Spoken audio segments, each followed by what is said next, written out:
hablamos de lo que es Yacyretá, también hablamos de lo que es Itaipú. A veces inclusive hacemos como diferencia, porque del otro lado tienen un nivel de crecimiento, porque nosotros no. Bueno, hoy nos van a estar contando, pero del lado de lo que es la binacional Yacyretá, un proyecto que se llama Cultivando Uponá. Agua Buena vendría a ser, pero nos van a explicar mejor sobre este tema, en qué consiste y sobre todo en qué va a beneficiar y sobre todo de qué proyectos y en qué va encaminado. Para hablar sobre este tema ya nos acompaña Eduardo Doce, él es coordinador del programa Cultivando Uponá. ¿Qué tal? ¿Cómo estamos? Un placer estar aquí, gracias por la invitación y estaremos tratando de describir y explicar un poco cuáles son nuestras acciones en este contexto de Cultivando Uponá. Por ejemplo, cuando hablamos de esto, ¿cuál es el objetivo o cómo se trabaja dentro de lo que es este plan? Cultivando Uponá viene de replicarse de la experiencia exitosa de Cultivando Aguaboa, que pertenece a la margen brasilera de Itaipú, y se describe como una tecnología social.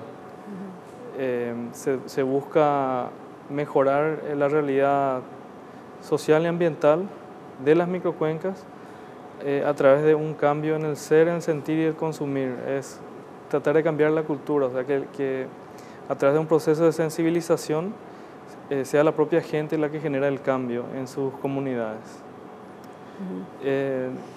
Tiene una metodología bastante particular de implementación. Primero se selecciona la microcuenca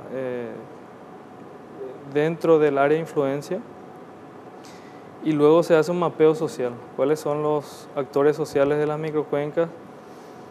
Para luego iniciar lo que sería la etapa de sensibilización, que serían actividades relacionadas a la conservación del medio ambiente, en especial del agua.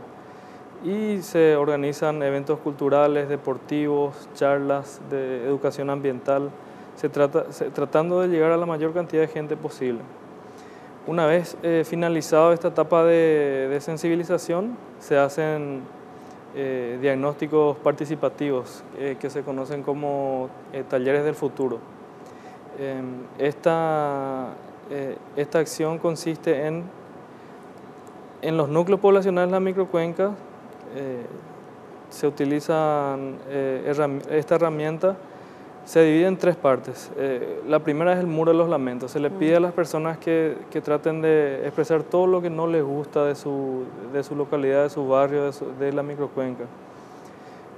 Ahí surgen diversos tipos de problemáticas al máximo. Se trata de que todos los detalles posibles ellos comuniquen. Y luego se pasa a lo que sería el árbol de la esperanza. Luego que ya, como se dice, se planearon todos, se trata Fue realmente un muro de los lamentos. Sí, eso. sí. Entonces se pasa a lo que sería el árbol de la esperanza, donde se les pide a los propios pobladores proponer soluciones. ¿Qué ustedes piensan que sería la solución para la problemática expuesta en el capítulo anterior? Entonces es un poco, se trata de hacer esas dos etapas en una sola vez. Luego se pasa a una tercera etapa que se llama Camino Adelante, donde de la problemática del muro de los lamentos y las propuestas de solución en el árbol de la esperanza se tratan de generar proyectos. ¿Qué proyectos se puede hacer para solucionar esta problemática y tener este resultado que ustedes mismos piensan que sería lo mejor para su comunidad? Dentro de todas las microcuencas se realizan estas actividades y en paralelo también se ejecutan diagnósticos técnicos, diagnósticos socioambientales, diagnósticos agronómicos, para ver el estado físico de la microcuenca, ya sea la erosión, la deforestación, el manejo de los residuos sólidos, diversos otros tipos de parámetros. Una vez teniendo los resultados del diagnóstico participativo, taller del futuro y de los diagnósticos técnicos, se exponen en un evento que se llama el Pacto del Agua. En el Pacto del Agua se convocan a todos los actores, a todas las agrupaciones, asociaciones que formaron parte de la sensibilización y del diagnóstico participativo para una demostración de compromiso ético-moral.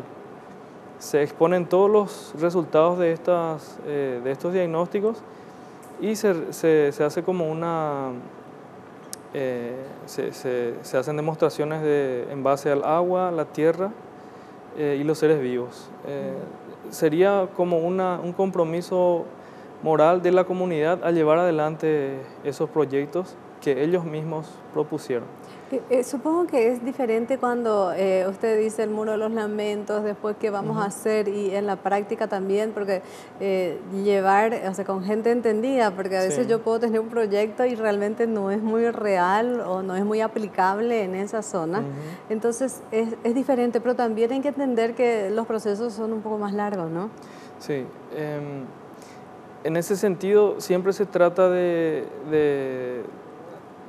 darle un asesoramiento, ¿verdad? Cuando los técnicos de la entidad se involucran en estos talleres, se van dando cuenta de la problemática por los diagnósticos técnicos y luego se conjugan los resultados de los diagnósticos técnicos y de los talleres participativos y se hace como se pasa en limpio, como se dice.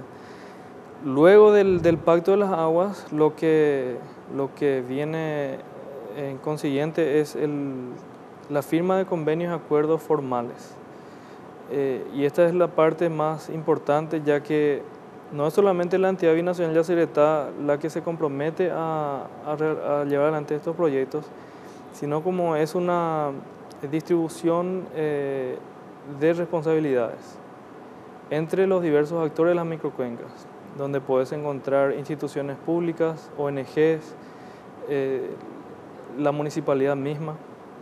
Entonces se firman los acuerdos para llevar adelante estos proyectos, pero esta tecnología social hace que se lleve adelante lo que se conoce como gestión integrada de los recursos hídricos o de la microcuenca.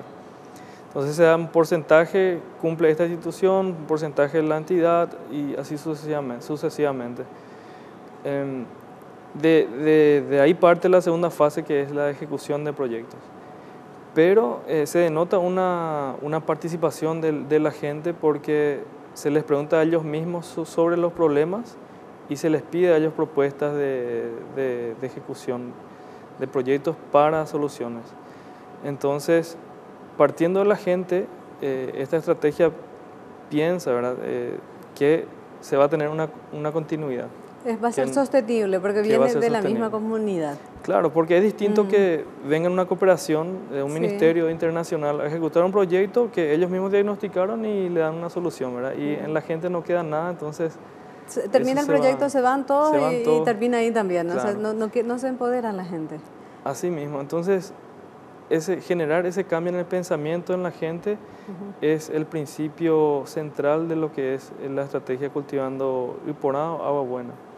Después vamos a seguir hablando porque hay materiales también que tenemos con respecto a este tema para mostrarle a la audiencia, porque vamos a ir a una pequeña pausa, pero después ver cuáles son esos trabajos efectivamente ya pasando toda esa primera etapa de empoderamiento, a qué se pretende, cuál va a ser el cambio de vida también de las personas en ese lugar donde se va a estar trabajando. Bueno, nosotros vamos a una brevísima pausa y después tenemos respuestas a estas consultas.